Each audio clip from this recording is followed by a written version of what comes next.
आपल्या छत्रपती संभाजीनगरला बूथ प्रमुखांचा मेळावा होता। त्या मेळाव्यामध्ये मी बूथ प्रमुखांना कार्यकर्त्यांना त्या ठिकाणी आवाहन केलं होतं की आपण जिल्हा परिषद असेल, पंचायत समिती असेल, नगर परिषद असतील, महानगरपालिका असतील, या निवडणुकीमध्ये आपण मतदान यादीवरती काम केलं पाहिजे।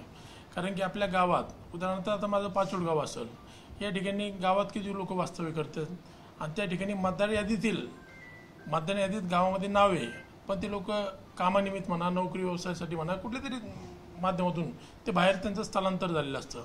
तर ह्या लोकांना आपण मतदानाच्या दिवशी त्या ठिकाणी आणले गेलं पाहिजे। या दृष्टिकोनातून मी विधानसभेला हीच प्रक्रिया राबवली का जवळपास 20,000पेक्षा जास्त जवळपास 40-50,000 लोक हे बाहेर वास्तव्य पैठण विधानसभा मतदारसंघात करतात, पण आपण त्यापैकी जेवढ्यांना कॉन्टॅक्ट केले जवळपास 20,000 लोक हे येऊन त्यांनी विधानसभेला मतदान केलं। ही प्रक्रिया आपण येणाऱ्या निवडणुकीत देखील राबवावी हे कार्यकर्त्यांनी मी आवाहन केलं, पण विरोधकांनी 20,000 मतदानाचा धचा माहा केलेला आहे। या ठिकाणी आपण काल बघितलं असं निवडणूक आयोगाकडं त्या ठिकाणी माझ्या भाषणाचा उल्लेख करून त्या ठिकाणी तक्रार केली। या ठिकाणी देशाचे नेते शरदचंद्रजी पवारसाहेब असतील, उद्धवजी ठाकरे साहेब असतील, राजसाहेब असतील, जितेंद्र आव्हाड असतील, बाळासाहेबजी थोरात साहेब असतील, यांनी निवडणूक आयोगाकडे माझा उल्लेख केला। माझी त्यांना विनंती आहे, कारण की आपण जर बारामतीत बघितलं तर बारामतीतील अनेक मतदार हा पुण्यात वास्तव्य करतो आणि कोकणातील लोक जवळपास 70 ते 80% हे मुंबईमध्ये वास्तव्य करतात।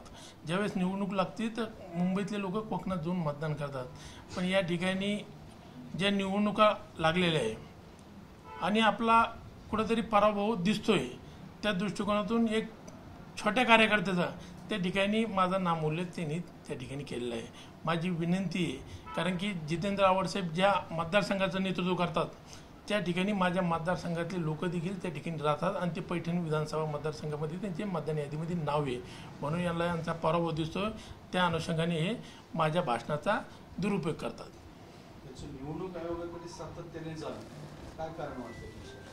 हे बघा, निवडणूक आयोगाकडे त्यांनी तक्रार केली जाणं, कारण की येणाऱ्या निवडणुकीत आता आपण लोकसभा बघितली असेल, विधानसभा बघितली असेल, यांचा जो पराभव महाविकास आघाडीत झालेला आहे आणि येणाऱ्या निवडणुकीत स्थानिक स्वराज्याच्या ज्या निवडणुका आहेत याच्यात देखील महाविकास आघाडीचा पराभव होणार आहे। अनेक ठिकाणी त्यांना उमेदवार मिळणार नाही हे लक्षात घेता ते निवडणूक आयोगाकडे विनाकारण चर्चेला उधाण देत आहेत। यात कुठलं तथ्य नाही।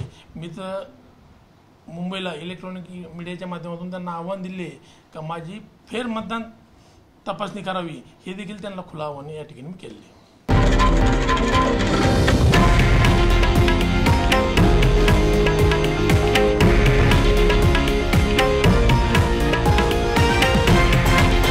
हे आहे देशातील नंबर 1 न्यूज नेटवर्क आणि आपण पाहत आहात TV9 मराठी, एकमेव।